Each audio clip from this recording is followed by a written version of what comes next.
সাম্প্রতিক সময়ে ডক্টর মোহাম্মদ ইউনূসের কিছু বক্তব্য এবং তার কিছু কথাবার্তা এবং তার কতিপয় আচরণ সারা দেশে বিতর্কের ঝড় তুলেছে। এবং তিনি যা কিছু করছেন সেটি নিয়ে যেভাবে সমালোচনা হচ্ছে ঘরের ভেতর এবং বাইরে, যেটি গত ১০-১১ মাসে হয়নি। অনেকে তার সঙ্গে বৈঠক করতে গিয়ে তাকে সরাসরি টিটকারি করছেন, তাকে নানা রকম প্রশ্ন করছেন এবং নানা রকম বিব্রতকর পরিবেশ পরিস্থিতির মধ্যে তাকে ফেলে দিচ্ছেন। এবং রাজনৈতিক দলগুলো যারা প্রথম থেকেই তার অনুগ্রহ চাচ্ছিল, তার সঙ্গে একটি সুসম্পর্ক স্থাপন করতে চাচ্ছিল, তো সে সকল রাজনৈতিক দলের নেতৃবৃন্দ ইদানিং তারা বলা শুরু করেছেন যে আপনাদের কি হয়েছে, অর্থাৎ ডক্টর মোহাম্মদ ইউনূসের সরকারের কি হয়েছে। যখন আপনারা ভয় পান, যখন আমাদেরকে আপনাদের প্রয়োজন মনে করেন, তখন আমাদেরকে ডাকেন এবং ভয় কেটে গেলে, প্রয়োজন ফুরিয়ে গেলে আবার ছুঁড়ে ফেলে দেন এবং নাসিনার ভান করেন। তো এই সকল কথাবার্তা কিন্তু আগে কখনো ডক্টর মোহাম্মদ ইউনূস বা তার সরকারের কর্তা ব্যক্তিদেরকে নিয়ে কেউ বলতেন না। সাম্প্রতিক সময় দুটো ঘটনা, একটা হলো গোপালগঞ্জে সেখানে যে রীতিমতো সেনাবাহিনীকে গুলি চালিয়ে বহু সংখ্যক মানুষকে আহত নিহত করতে হলো, এবং এনসিপিকে মানে ডক্টর মোহাম্মদ ইউনূসের যে রাজনৈতিক দল সেখানে তাদেরকে জায়গা করে দেওয়ার জন্য, তাদেরকে সেখানে কুয়াত দেখানোর জন্য, শক্তিমত্তা প্রদর্শনের জন্য ডক্টর মোহাম্মদ ইউনূসের সরকার যেভাবে সেনাবাহিনীকে, পুলিশ বাহিনীকে, প্রশাসনকে ব্যবহার করলো, এটা অতীতে হুসেইন মোহাম্মদ এরশাদ সাহেবও করেননি। কোনো গণতান্ত্রিক সরকার তো নয়। হুসেইন মোহাম্মদ এরশাদ বা প্রেসিডেন্ট জিয়াউর রহমান, এই দুজনের নাম বললাম, বা 111-এর সময় মঈনুদ্দিন ফখরুদ্দিনের সরকারের নাম বললাম। এর কারণ হলো ওই সময়টিতে দীর্ঘদিন ধরে মাঠের রাজনীতি এবং আইনশৃঙ্খলা এটা নিয়ন্ত্রণ করার জন্য সেনাবাহিনী মোতায়েন ছিল, যেভাবে এখন আছে। তো তাদের জমানাতেও এভাবে কোনো একটি রাজনৈতিক দলকে প্রোটোকল দেওয়ার জন্য, রাজনৈতিক দলকে বাঁচানোর জন্য, তাদের প্রোগ্রামটা বাস্তবায়ন করার জন্য, এবং অপ্রয়োজনীয় কোনো প্রয়োজন নেই এই কাজ করার জন্য সেনাবাহিনীকে ব্যবহার করা হয়েছে, এবং সেনাবাহিনী সেখানে ব্যবহৃত হয়েছেন এবং তারা বন্দুক কুচিয়ে দিদারছে পাখির মতো গুলি করে মানুষ মেরেছেন। এরকম ঘটনা অতীতে কখনো ঘটেনি, এবং সেই ঘটনা গোপালগঞ্জে ঘটার পর সারা বাংলাদেশে যেভাবে আলোচনা সমালোচনা হচ্ছে এবং পুরো রাজনৈতিক অঙ্গনে একটা কম্পন তৈরি হয়েছে, এবং ডক্টর মোহাম্মদ ইউনূস সরকারকে যথেষ্ট সমালোচনার শিকার হতে হয়েছে। এর কারণ হলো এই সেনাবাহিনী শান্তিরক্ষা মিশনে আছে এবং তারা এই রাজনৈতিক কর্মকাণ্ডে হাতিয়ার হিসেবে ব্যবহৃত হচ্ছে ইউনূসের জমানাতে। এটা আসলে ডক্টর মোহাম্মদ ইউনূসের যে ইন্টারিম গভর্নমেন্ট কিংবা তার যে নোবেল লরিয়েটের যে নেম অ্যান্ড ফেম, এটার সঙ্গে যায় না। ফলে বিশ্ব গণমাধ্যম থেকে শুরু করে মানবাধিকার সংস্থা সবাই এটার নিদারুণ সমালোচনা করছে, এবং সেই ঘটনা রেশ থাকতেই মানে রেশ কাটেনি, বরং সেই ঘটনা যখন আরও উত্তাল করছে সারা দেশ, ঠিক সেই সময়টাতে আর একটা ট্র্যাজেডি ঘটলো। সেটা হলো বিমান বাহিনীর একটি প্রশিক্ষণ বিমান, যেটা মূলত জঙ্গি বিমান বা যুদ্ধ বিমান। এই যুদ্ধ বিমানটি অত্যাধুনিক একটি যুদ্ধ বিমান, অনেক দাম। এই যুদ্ধ বিমানটি ঢাকার একটি নামকরা school and college, Milestone school and college উত্তরাতে ব্যাপক বিশাল, এখানে এটি আশ্রয় পড়ে, এবং সেখানে যে রক্তারক্তি হয় এবং সেখানে যেভাবে আগুন লেগে ছাত্র ছাত্রী, ছেলে মেয়ে অনেককে অগ্নিদগ্ধ করে, এবং এখানে যে পরিমাণ বা ক্ষয়ক্ষতি হয় এবং যে সংখ্যা এখানে আগুনে পুড়ে যারা মারা যায়, সেই সংখ্যাটি সরকারের পক্ষ থেকে যা বলা হচ্ছে, সাধারণ আমজনতা থেকে শুরু করে যারা ভুক্তভোগী তাদের অনেকের অভিযোগ সরকারি যে সংখ্যাটি তার চাইতে অন্তত বহুগুণ অন্তত 20 থেকে 25 গুণ বেশি ক্ষয়ক্ষতি হয়েছে। এখন এই সকল ঘটনা যখন ঘটে জাতীয় জীবনে, তখন সাধারণত নানা ধরনের কনফিউশন তৈরি হয়, অবিশ্বাস তৈরি হয়। পুলিশ গুলি করে মারে 4 জন, পাবলিক বলে যে না 40 জন মেরে ফেলেছে। সেনাবাহিনী গুলি করে মারে 10 জন, বলে যে না 1000 জনকে গুলি করে মারা হয়েছে। এটা আমাদের দেশের একটা স্বাভাবিক ট্রেন্ড। তো সেই ট্রেন্ডটা সেই মাইলস্টোন স্কুল অ্যান্ড কলেজের যে ট্র্যাজেডি সেখানেও ঘটেছে, এবং সেই ঘটনার পরে পুরো পরিস্থিতি নিয়ন্ত্রণের বাইরে চলে যায়। ছাত্ররা আবার রাস্তায় নেমে আসে, তারা সচিবালয়ে ঢুকে পড়ে।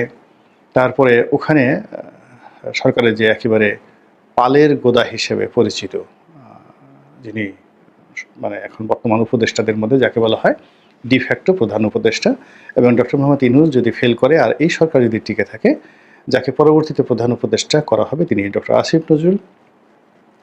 আর ডক্টর মোহাম্মদ ইউনূসের যে রাইট হ্যান্ড, মানে সবচেয়ে ইফেক্টিভ যে মানুষটি, যার কথা সব ক্ষেত্রেই গুরুত্ব পায় এবং তিনি সব ব্যাপারে কথা বলবেন এবং সরকারকে রিপ্রেজেন্ট করবেন, তিনি হলেন ডক্টর মোহাম্মদ ইউনূসের যে প্রেস সেক্রেটারি রয়েছেন জনাব শফিকুল আলম, তিনি। এবং সঙ্গতির কারণে এটি একটি শিক্ষা প্রতিষ্ঠান, এখানে যেহেতু দুর্ঘটনা ঘটেছে, শিক্ষা উপদেষ্টা এই তিনজন ব্যক্তি যখন মাইলস্টোন স্কুল অ্যান্ড কলেজে গেলেন তখন তাদেরকে 2 দফা মবের শিকার হতে হলো। প্রথম দফায় তাদেরকে আটকে রাখা হলো, গালাগালি করা হলো অকথ্য ভাষায়। তারপরে যখন তাদের সঙ্গে যারা ওখানে তাদেরকে ঘেরাও করেছিল তাদের একটা সমঝোতা হলো, তারা দাবি মেনে নিল, তখন তারা বের হয়ে আসার চেষ্টা করলেন, কিন্তু উত্তেজিত জনতা আবার তাদের প্রতি হামলে পড়ার চেষ্টা করলো। তখন তারা প্রাণ ভয়ে আবার গিয়ে আশ্রয় নিলেন, নিরাপদ আশ্রয়। এবং সেখানে আইনশৃঙ্খলা রক্ষাকারী বাহিনী তাদেরকে সর্বোচ্চ প্রোটেকশন দেওয়ার পর 9 ঘন্টা তারা অবরুদ্ধ থেকেছেন, সারাটা দিন। এবং আপনি তো বুঝতে পারেন যে একটা রুমের মধ্যে আপনি আছেন, বাইরে হাজার হাজার মানুষ আপনাকে গালাগাল দিচ্ছে, বের হ, মারবো, কাটবো, খেয়ে ফেলবো, পাড়িয়ে মারবো, তুই রাজাকার, ইত্যাদি ইত্যাদি, তোর কি, তোর খামছি দেবো, কামড় দেবো, মানে রাগ হলে মানুষ যা হয় পাড়ায় মেরে ফেলবো, হ্যাঁ, পেট ফাটাই ফেলবো, বুড়ি হয়েছে ইত্যা করে ফেলবো, এই সমস্ত কথাবার্তা তো সাধারণত আমাদের দেশে ঝগড়াঝাঁটিতে বলে, ওখানে বলেছেন কিনা আমি জানি না, কিন্তু বাইরে তাদের বিরুদ্ধে অনেক স্লোগান হচ্ছিল।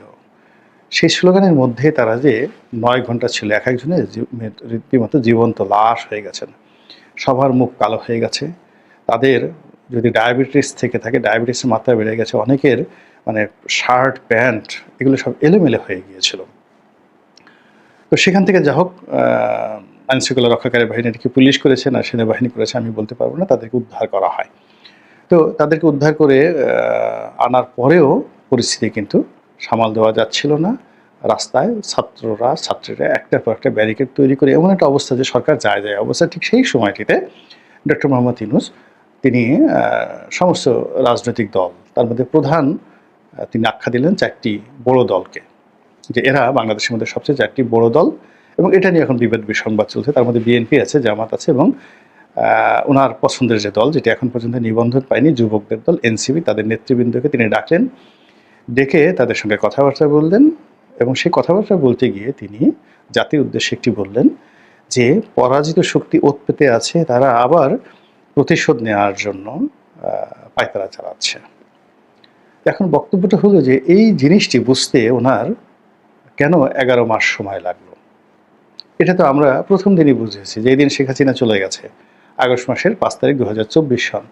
তিনি তো সেই দিন কখন গিয়ে দিল্লিতে পৌঁছেছেন আমি জানি না, তবে দিল্লিতে কাপড় রেখে জাস্ট শাওয়ার নিয়ে তারপরে চা নাস্তা খেয়ে ওনার মনের মধ্যে যে প্রথম ইয়াদ বা ইরাদা যেটি এসেছে সেটি হলো আবার কী করে বাংলাদেশে ফিরে যাওয়া যায়, কি করে ডক্টর মোহাম্মদ ইউনূসকে ক্ষমতাচ্যুত করা যায়, কি করে তার উপর যে মানে যারা তার ক্ষমতা ছিনিয়ে নিয়েছে তাদেরকে কুচি কুচি করে কাটা যায়, কুচি কুচি করে কাটা যায়।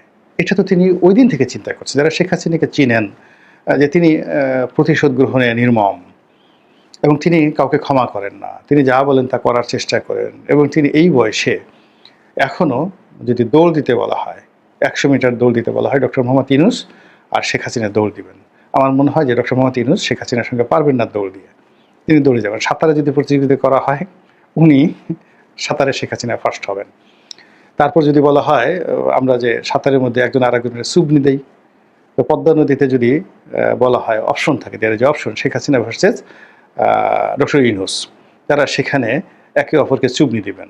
তো সেক্ষেত্রে ডক্টর ইউনূস সাঁতার জানেন কিনা বা তিনি শেখ হাসিনার সঙ্গে পেরে তাকে চুবনি দিতে পারবেন কিনা, আপনি একটু শেখ হাসিনার অভিব্যক্তি দেখলেই বুঝতে পারবেন যে গোপালগঞ্জের মাইয়া, হাওর বিল খাল বিলের পাশে তার বাড়ি। তো এই সুবনি দেওয়ার ক্ষেত্রে আর সুবনি খাওয়ানোর ক্ষেত্রে বা খাওয়ার ক্ষেত্রে তার চেয়ে এক্সপেরিয়েন্সড কোনো পলিটিশিয়ান এই বাংলার জমিনে নাই।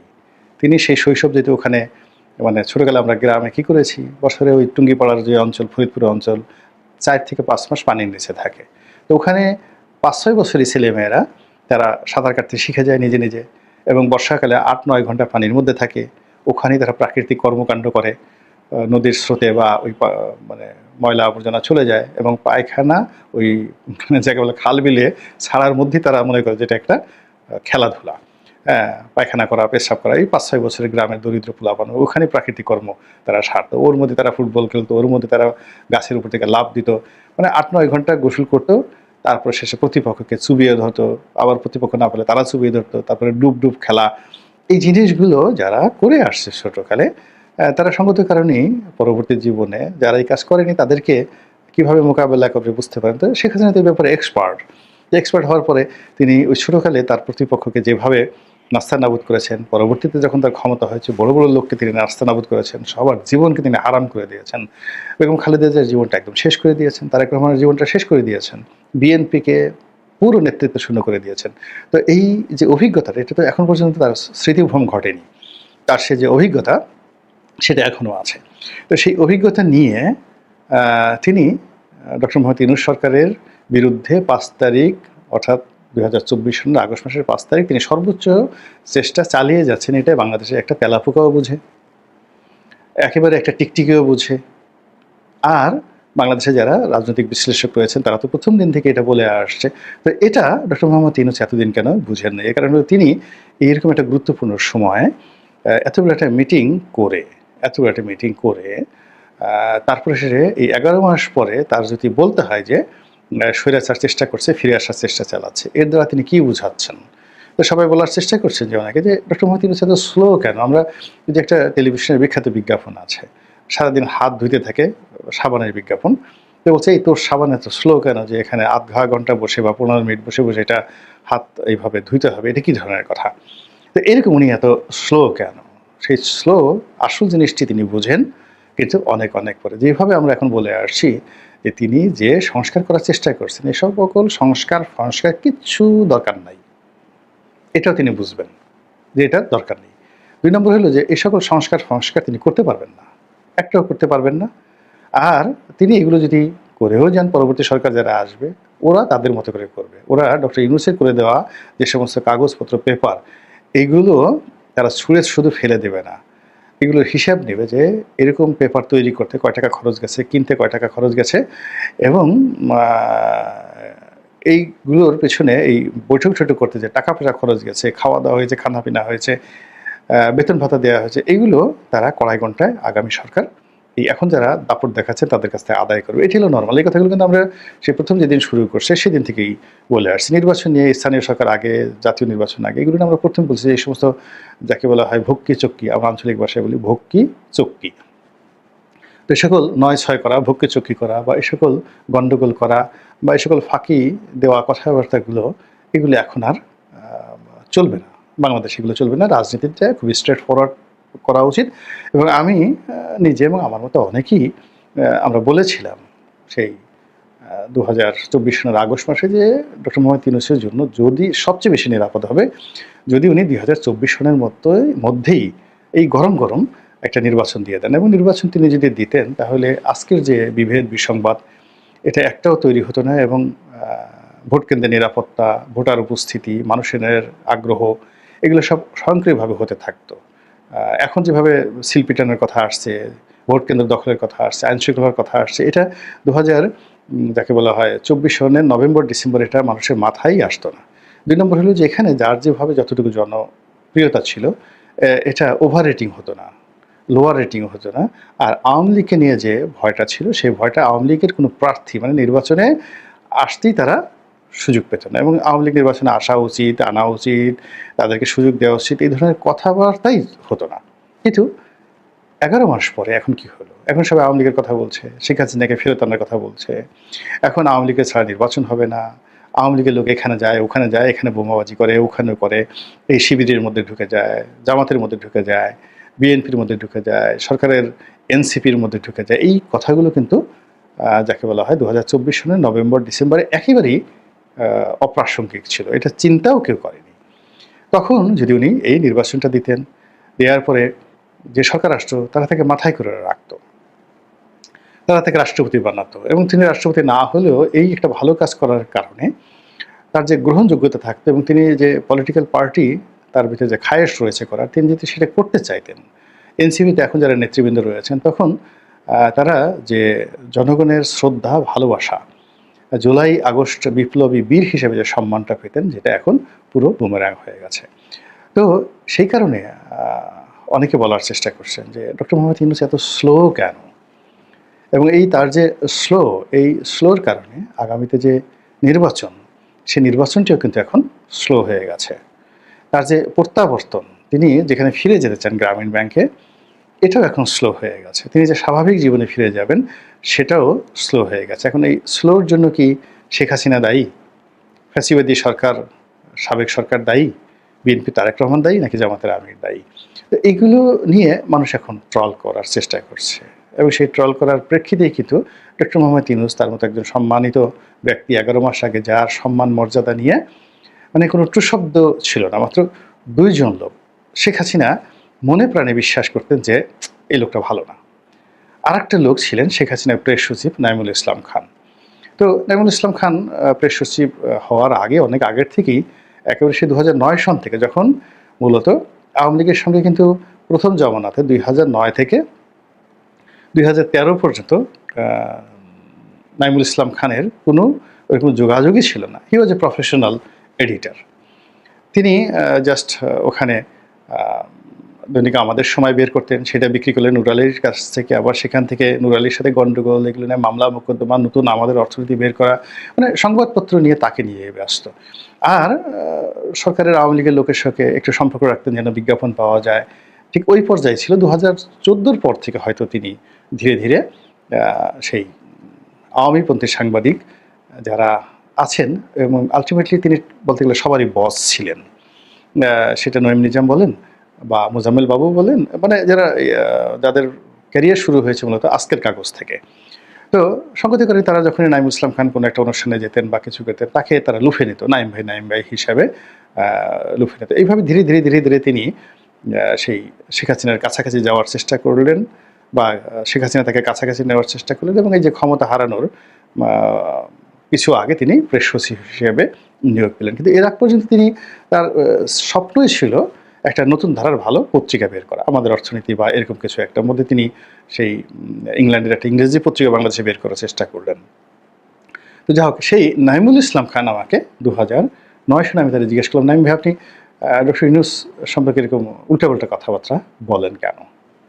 তো বলে যে আপনি রনি ভাই জানেন না, এর লোক ভালো না, আমি তাকে খুব ভালো করে চিনি।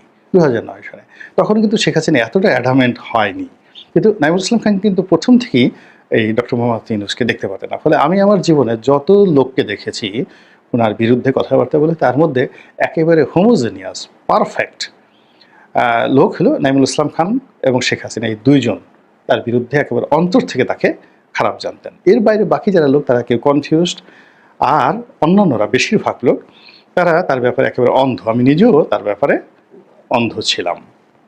তার প্রশংসা করেছি, তার কল্যাণ কামনা করেছি, তাকে সাহায্য করার চেষ্টা করেছি, সহযোগিতা করার চেষ্টা করেছি, মানে সব কিছু মিলিয়ে।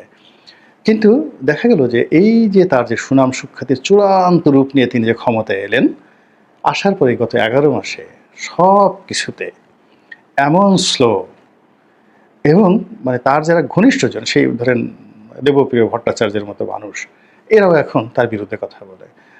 সেই মতিউর রহমান চৌধুরীর মতো মানুষ, মানব জমিনের তার খুবই ঘনিষ্ঠজন, এবং তাকে খুব যাকে বলে এই করতো। তারপরে প্রথম আলোর মতিউর রহমান, মাহফুজা নাম, এরপরে যাকে বলা হয় দেবপ্রিয় ভট্টাচার্য, কথা তো বললাম, জিলুর রহমান তৃতীয় মাত্রার, এরকম মিডিয়া জগৎ এবং বাইরে যারা ইনফ্লুয়েন্সিয়াল লোকজন রয়েছেন, সবাই মোরাললেস তাকে একটা স্বপ্নের পুরুষ বানিয়ে রেখেছিল। কিন্তু গত 11 মাসেই সবাই দূরে যেতে যেতে যেতে যেতে এখন এমন একটা অবস্থা হয়ে গেছে।